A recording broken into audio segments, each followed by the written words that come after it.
Jó perdeu tudo o que simbolizava a presença e a graça de Deus. A história da humanidade registra que nas épocas das grandes depressões econômicas, muitas pessoas abastadas que faliram, não suportaram e enlouqueceram ou suicidaram. Durante a Grande Depressão, grave crise econômica americana ocorrida a partir da quebra da Bolsa de 1929 em Nova York, tornou-se comum relacionar a falência financeira a tentativas de suicídio.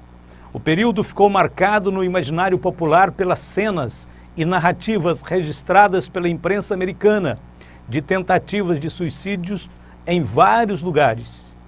A crise financeira de 1997, que atingiu em cheio os países asiáticos, também fez aumentar o registro de suicídios em quase todos os países da região, como Tailândia, Indonésia, Coreia do Sul e Malásia. Por ocasião do confisco dos depósitos bancários e o congelamento da poupança do Plano Collor em 1990, aqui no Brasil, muita gente perdeu o chão, foi à falência, perdeu bens, teve de repensar os gastos e adoeceram. Outros não suportaram. Jó se achou em uma situação infinitamente mais degradante que qualquer depressão poderia causar. Da condição de homem mais rico e admirado do Oriente, ele tornou-se num pobre moribundo. Na visão de seus amigos, Jó não passava de um pecador, pobre, revoltado e arrogante. Tragédia de natureza econômica. O sucesso na esfera comercial. Jó capítulo 1, verso 3. E era o seu gado 7.000 ovelhas e 3.000 camelos e 500 juntas de bois e 500 jumentas. Era também muitíssima a gente ao seu serviço, de maneira que este homem era maior do que todos os do Oriente. Jó tinha 7.000 ovelhas. Imagine, a ovelha é muito valorizada por ser um animal que gera lã e é usada na produção de roupas e artigos para cama, mesa e banho. Uma ovelha tem variados preços, por ser um animal com carne e leite considerados de alto nível, um tanto raros no mercado. O preço de uma ovelha pode ser bem alto. Certas espécies podem custar até R$10.000, enquanto outras mais simples podem custar até R$350. Jó tinha 3.000 camelos. O camelo sempre foi o principal animal importante, adequado para as regiões desérticas, para o transporte de pessoas ou cargas. Durante séculos, os beduínos que viveram naquela região exploraram o animal para executar toda sorte de trabalho pesado, além de tirar deles a carne, o leite, o couro e a lã. Os camelos usados no transporte de mercadorias podiam atravessar grandes desertos áridos, carregando fortunas para seus proprietários. Atualmente, um camelo comum no Oriente Médio pode custar de 50 a 200 mil reais, dependendo de sua envergadura física. Os sauditas, que vivem hoje nas antigas regiões em que Jó viveu, têm tanta paixão pelos camelos que gastam milhões de dólares para criar os exemplares mais bonitos que serão apresentados nos festivais e concursos. Os festivais de camelos atraem todos os anos milhares de empresários árabes que pagam valores exorbitantes por um bom camelo. Existem fazendas de criação de camelos e raias são construídas especialmente para as corridas. Um bom camelo treinado para a corrida pode custar até $1 milhão. Jó possuía 500 juntas de bois, ou seja, 1.000 bois, que serviam para puxar carroças, arrastar madeiras, puxar arados, além de fornecer leite, couro e carne para a alimentação dos milhares de empregados que Jó possuía. Atualmente, o valor mínimo de uma junta de bois treinados para o serviço é de cerca de R$5.000. Jó possuía também 500 jumentas. As jumentas sempre foram animais serviçais de grande valor para executar serviços pesados. Atualmente, 1 litro de leite de jumenta é vendido na Europa por 20 euros, bem diferente da realidade brasileira, onde as jumentas ainda são pouco valorizadas. Existem certas raças usadas em exposições internacionais, que podem valer até R$300 mil o exemplar. Todo este rebanho, toda esta riqueza, fazia parte do patrimônio de Jó. Por isso, ele, sem dúvida, era o maior do Oriente. O sucesso na esfera do campo. A descrição desses milhares de animais serviçais revela-nos que a principal atividade de Jó era a agricultura. Com certeza, Jó não era um nômade, como alguns pensam, mas era proprietário de milhares de hectares de terra. Sua produção de grãos e cereais era tão grande que precisava ser exportada para diversos lugares do Oriente Médio. Todos os anos, Jó colhia toneladas de grãos. O seu gado produzia milhares de crias. Suas ovelhas se multiplicavam enquanto abastecia o comércio de lã. Os camelos eram usados para o transporte de seus produtos, que eram exportados para vários centros comerciais. Muitíssima gente estava a serviço de Jó. O ataque do diabo na esfera comercial. E sucedeu um dia em que seus filhos e suas filhas comiam e bebiam vinho na casa de seu irmão primogênito, que veio um mensageiro a Jó, ele disse: os bois lavravam e as jumentas pasciam junto a eles, e eis que deram sobre eles os sabeus, e os tomaram, e aos moços feriram ao fio da espada, e eu somente escapei para te trazer a nova. Jó capítulo 1, versos de 13 ao 15. O primeiro ataque de Satanás foi contra os meios de produção de Jó. Satanás usou os ímpios, sabeus, para roubar seus bois e jumentas e matar seus moços. O ataque do diabo na esfera do campo. Estando este ainda falando, veio outro e disse: fogo de Deus caiu do céu e queimou as ovelhas e os moços e os consumiu, e só eu escapei para te trazer a nova.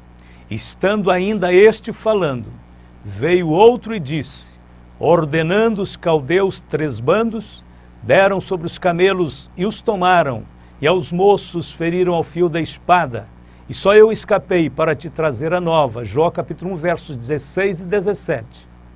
No seu segundo ataque, Satanás manipulou os elementos climáticos, provocando uma espécie de tempestade com relâmpagos e raios que caíram sobre as ovelhas e os empregados de Jó, fulminando-os. Na sequência, instigou os perversos caldeus para roubarem seus camelos e matarem ao fio da espada seus empregados. Enquanto Jó procurava se situar no tempo e no espaço, tentando recuperar pelo menos a sua capacidade de avaliação e de pensar o que estava acontecendo, seus pensamentos voaram mais longe, e ele então imaginou: não entendo o que está acontecendo comigo, acabo de perder tudo o que possuía. Ah, mas ainda tenho os meus filhos. Esse pensamento foi, no entanto, interrompido por outro empregado que entrou desesperado em lágrimas e disse-lhe: Jó, seus filhos e suas filhas, todos se foram. Um forte vento vindo do deserto, atirando carroças e árvores para cima, avançou com um rugido ensurdecedor sobre a casa de seu filho mais velho, e o lugar explodiu. Todos os seus filhos morreram. Ponto de número 2. Tragédia de natureza familiar. Filhos. A morte de um único filho é algo devastador. Agora imagine, a morte de 10 filhos em um único dia. É algo inconcebível. A mente humana não está preparada para tão grande sofrimento. A psicologia diz que um choque dessa magnitude pode alterar todo o comportamento humano. Não sabemos quanto tempo se passou entre Jó ter recebido essas notícias e a sua reação a elas. É possível que o patriarca tenha ficado estático, no mesmo lugar, o resto da tarde, sem ação alguma. Ou pode ser que tenha ido aos tropeços e lágrimas até a porta para ver a distância com seus próprios olhos os escombros da casa, agora em ruína, onde estavam os corpos de seus filhos. Não há registro da reação de Jó ante a perda de seus bens, mas ao receber a notícia da morte de seus filhos, ele se levantou, rasgou o seu manto, rapou a cabeça e se lançou ao chão em sinal de lamento e dor, e adorou a Deus. Satanás deve ter ficado surpreendido com a reação de Jó. Ele esperava que o patriarca blasfemasse de Deus, mas ao invés disso, o adora. Em lugar de rancor, encontramos louvor. Jó não transgrediu contra Deus, nem lhe atribuiu falta alguma por aquilo que sofreu. Ele disse: nu saí do ventre de minha mãe, e nu tornarei para lá. O Senhor o deu e o Senhor o tomou, bendito seja o nome do Senhor. Note que primeiramente Jó se levantou. Para fazer isso, foram necessárias muita determinação, foi necessária muita força e fé. Segundo, Jó rasgou o seu manto. O manto era uma peça usada por cima da túnica, que vai até os joelhos. Este ato representava algo de sua intensa tristeza. O termo é usado várias vezes no Antigo Testamento para descrever a angústia do luto. Terceiro, Jó rapou a cabeça. O cabelo representa a glória e a honra do homem. Rapar a cabeça, portanto, significa despir de todas as razões e direitos. É entregar tudo diante de Deus. Quarto, Jó prostrou-se ao chão para adorar. Com esta atitude, Jó estava dizendo que Deus era a única razão de sua vida. Poucas pessoas têm adorado a Deus desta maneira. Quando compreendemos que tudo pertence a Deus, nossos bens, nossos filhos, esposa, esposo e até mesmo a nossa própria vida, não temos grande dificuldade para superar as crises que nos sobrevêm. Entramos nus neste mundo e nus dele sairemos. É melhor acostumarmos com a ideia de que somos apenas mordomos e Deus o proprietário. Jó levantou-se, olhou ao seu redor, colocou o braço ao redor da mulher que sofria e sussurrou ao seu ouvido: Deus deu, e por alguma razão que não podemos compreender agora, decidiu tomar de volta. Tudo pertence a Ele, minha querida. Vamos adorá-lo. E a narrativa conclui: em tudo isso, Jó não pecou, nem atribuiu a Deus falta alguma. Jó capítulo 1, verso 23. A esposa de Jó. Então saiu Satanás da presença do Senhor e feriu a Jó de uma chaga maligna, desde a planta do pé ao alto da cabeça. E Jó, tomando um pedaço de telha para raspar com ele as feridas, assentou-se no meio da cinza. Então sua mulher lhe disse: ainda retens a tua sinceridade? Amaldiçoa a Deus e morre. Mas ele lhe disse: como fala qualquer doida, assim falas tu. Receberemos o bem de Deus e não receberíamos o mal? Em tudo isto não pecou Jó com seus lábios. Jó capítulo 2, de 7 a 10. A esposa de Jó manteve-se em silêncio o tempo todo, ante a perda dos bens, a morte de seus 10 filhos. Somente após o segundo ataque de Satanás foi que ela falou. E ela vai ser a terceira aprovação de Jó. Jó tinha um casamento feliz, seu lar era bem ajustado e dava grande suporte para a sua prosperidade. A esposa de Jó tinha estado o tempo todo ao seu lado. Ela era uma esposa fiel e uma mãe graciosa, mas tudo tinha ruído num só momento. Ela sofreu a maior de todas as devastações emocionais com a morte de seus 10 filhos. Ela viu quando seus corpos foram depositados na terra. A sua tristeza era grande demais. Foi nesse contexto que a mulher de Jó apareceu e disse: ainda conservas a tua integridade? Amaldiçoa Deus e morre. A palavra integridade é o ponto de tensão do livro de Jó e pode ser traduzida como perfeição, plenitude, inocência, justiça, inculpabilidade e maturidade. Jó tinha um relacionamento maduro com Deus. Ele o adorava pelas razões certas. Mas sua mulher perdeu isso de vista ao questionar por que sua fidelidade não era recompensada da maneira certa, ou que ela pensava ser certa. De que adiantava ser íntegro e terminar a vida de uma forma tão miserável? No original hebraico, a palavra amaldiçoar significa renunciar, abandonar, maldizer, acusar a Deus. Ela provavelmente disse isso para que ele morresse logo e pusesse um fim ao seu sofrimento, à sua miséria. Mas ele lhe respondeu: falas como qualquer doida, temos recebido o bem de Deus e não receberíamos também o mal? Em tudo isso não pecou Jó com seus lábios. Por causa da sua integridade, Jó teve a maturidade de ver além do que a doença e o luto normalmente permitiriam. Jó considerava a Deus como soberano sobre tudo e sobre todos. Bênçãos, adversidades, tudo estava na sua mão.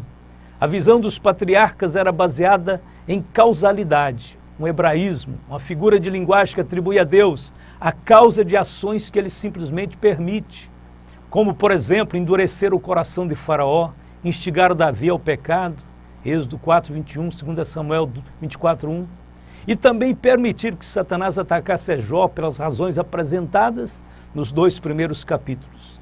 Embora Deus não possa tentar ninguém, Tiago, capítulo 1, verso 13. Mas pela sua permissão, o mal pode entrar em ação a fim de que Satanás seja desmascarado diante do mundo e do universo. A palavra doida que Jó usou não representa uma doença mental. Ela se refere a um tipo de estupidez intelectual, falta de entendimento, visão distorcida dos fatos. A palavra usada foi o título dado a Nabal, esposo de Abigail, um homem estúpido e tolo que perdeu sua vida por causa da sua estupidez. 1 Samuel, capítulo 25, de 2 a 38. A esposa de Jó estava sendo totalmente insensata. Suas palavras refletiam exatamente a acusação de Satanás contra Deus. Em sua fraqueza, a mulher de Jó perdeu de vista a essência do relacionamento com o Altíssimo e acusou a Deus de tirania. Mesmo sofrendo dores e dúvidas, Jó procurou trazê-la para a realidade. Ele disse: temos recebido o bem de Deus e não receberíamos também o mal? Deus recebeu a nossa fidelidade nos bons momentos. Será que Ele não merece a nossa fidelidade também nas adversidades? Se Ele nos encheu de bênçãos, Ele não teria o direito de retirá-las?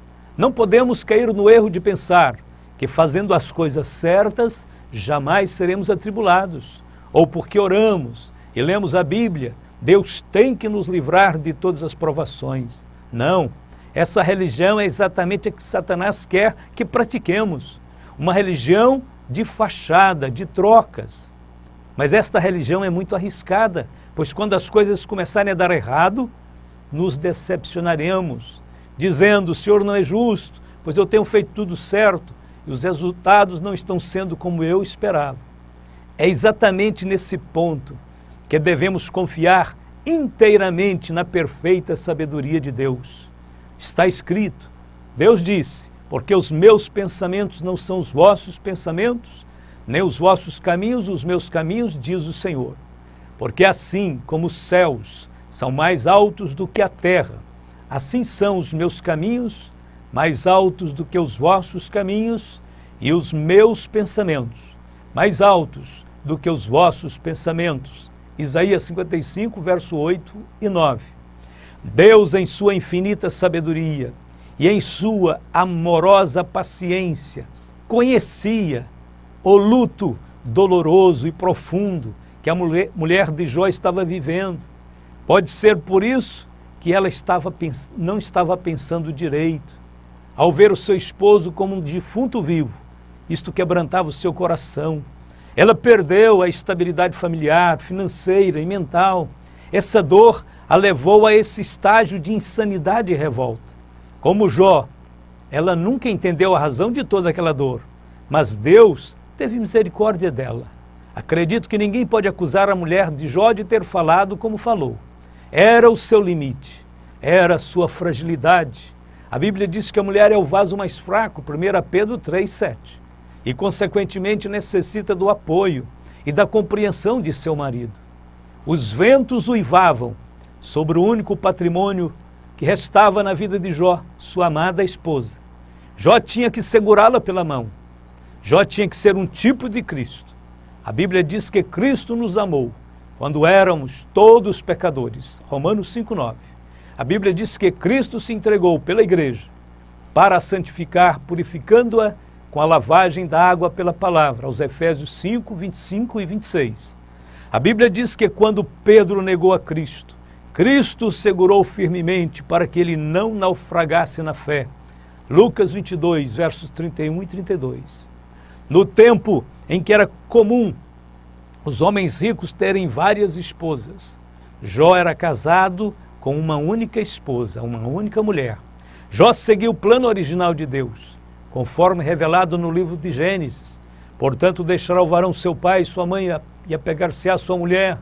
Serão ambos uma carne, Gênesis 2:24. Mesmo que a sua esposa tenha se mostrado fraca, cheia de dúvidas, Jó não a deixou sozinha no vale da descrença. Com certeza, o velho patriarca foi o principal conselheiro de sua pobre companheira. Jó sabia que as misericórdias do Senhor são a causa de não sermos consumidos, porque as suas misericórdias não têm fim. Novas são cada manhã. Grande é a tua fidelidade. Lamentações 3, 22 e 23. No final do livro, a mulher de Jó se acha reabilitada ao lado dele e pronta para começar tudo de novo. Não há dúvidas de que Jó cumpriu fielmente o seu papel de ser um esposo paciente, tolerante e, acima de tudo, um esposo cheio de amor. O fato: o vento forte da provação soprou sobre o casamento de Jó. Hoje os ventos da infidelidade, do divórcio, da falta de perdão e do desamor estão soprando sobre os lares, sobre a terra. Satanás está por trás de todos os desentendimentos e conflitos que afetam a convivência familiar. Precisamos estar atentos com respeito às suas ciladas. A exemplo de Jó, devemos edificar a nossa casa sobre o alicerce firme da palavra de Deus. Todo aquele, pois, que escuta estas minhas palavras e as pratica, assemelhá-lo-ei ao homem prudente que edificou a sua casa sobre a rocha. E desceu a chuva, e correram os rios, e assopraram ventos, e combateram aquela casa e não caiu, porque estava edificada sobre a rocha. E aquele que ouve estas minhas palavras e as não cumpre, compará-lo-ei ao homem insensato que edificou a sua casa sobre a areia. E desceu a chuva, e correram rios, e assopraram ventos, e combateram aquela casa e caiu, e foi grande a sua queda. Mateus 7, 24 a 27. Além de orar e estudar a Bíblia no lar, temos que ter o cuidado com a forma como falamos com o nosso cônjuge. Não existe nada mais danoso para o bom relacionamento conjugal do que uma palavra fútil e agressiva. A Bíblia diz: a resposta branda desvia o furor, mas a palavra dura suscita ira. A língua dos sábios adorna a sabedoria, mas a boca dos tolos derrama a estultícia. Provérbios 15, verso 1 e 2. Se você não puder falar algo que edifique, fique calado. Fale consigo mesmo e com Deus, aos Efésios 4, 29. Não saia da vossa boca nenhuma palavra torpe, mas só a que for boa, para promover a edificação, para que dê graça aos que a ouvem. O sofrimento físico e emocional de Jó se misturaram. A perda dos bens, seguida da morte dos filhos, deram início ao processo probatório. A seguir veio a perda da saúde. A partir de então, Jó começou a sentir dores lancinantes que percorriam todo o seu corpo, dia e noite. A partir daí vieram também pensamentos, indagações sobre o porquê de todo aquele sofrimento. Assentado sobre os escombros que restou de seus bens e coberto de tumores malignos, Jó se achou completamente sozinho. Foi a partir desse momento que Jó começou a descobrir a verdade sobre si mesmo.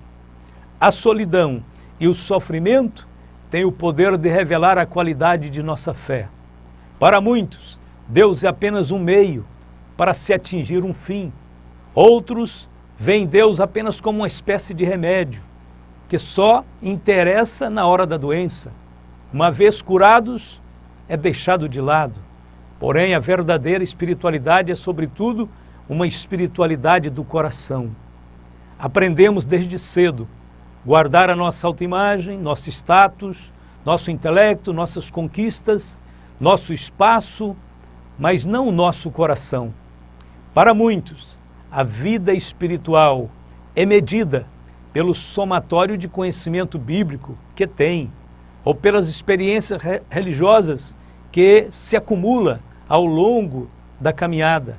Mas o centro da espiritualidade não está em nada disso. Se quisermos ver a essência de nossa espiritualidade, temos que dar uma olhada para dentro de nós. Temos que olhar o nosso coração. É lá que deve existir o requisito absoluto da espiritualidade, que se chama amor.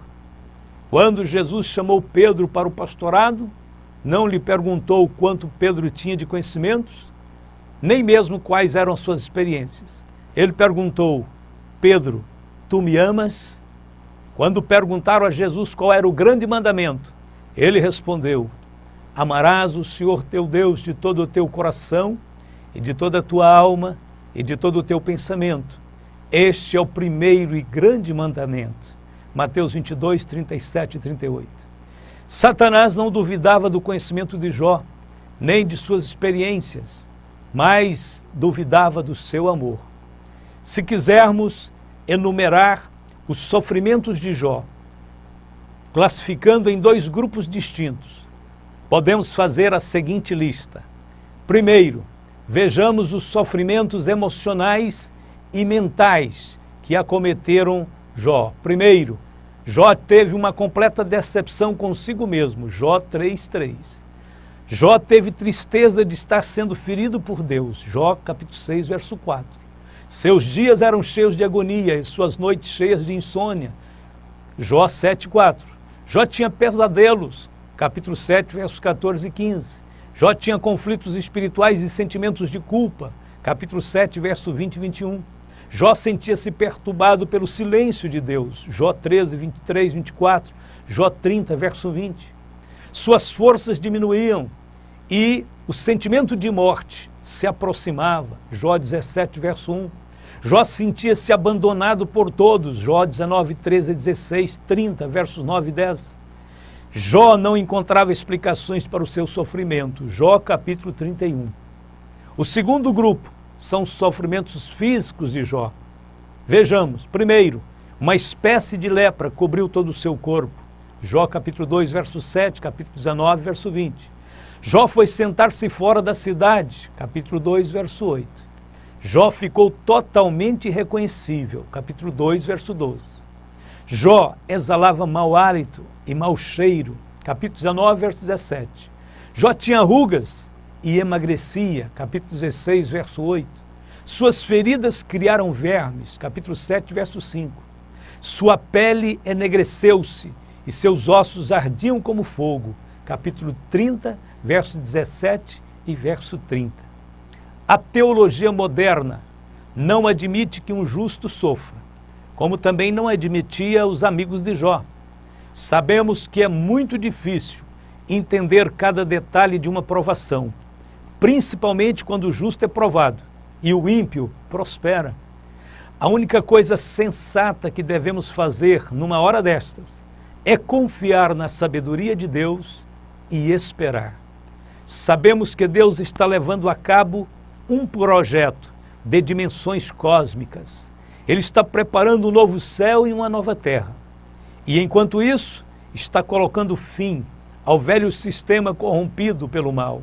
Deus trabalha em várias dimensões ao mesmo tempo, sempre com os olhos fixos no alvo final.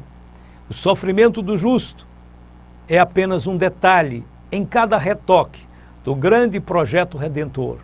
O desfecho final de tudo isso culminará na eterna felicidade dos filhos de Deus. Mesmo vivendo antes do Calvário, Jó pôde acreditar, pôde enxergar o perfeito amor de Deus. Agora, muito mais nós que estamos do lado de cá, devemos viver de forma tal que o amor de Deus seja a grande sustentação de nossas vidas. O amor de Deus que está em Cristo Jesus, porque a Bíblia diz, aquele que nem mesmo a seu próprio Filho poupou, antes o entregou por todos nós, como nos não dará também com ele todas as coisas? Romanos 8:32. Encerramos aqui esta lição, animando o coração de todos os irmãos e irmãs a ser fiel, a esperar em Deus, a confiar no amor e na sabedoria divina. Em todas as situações, se a nossa vida está entregue na mão de Deus, Ele nos fará prosperar, nos fará superar os obstáculos e alcançar o devido objetivo espiritual, segundo o seu olhar santo e perfeito a nosso favor.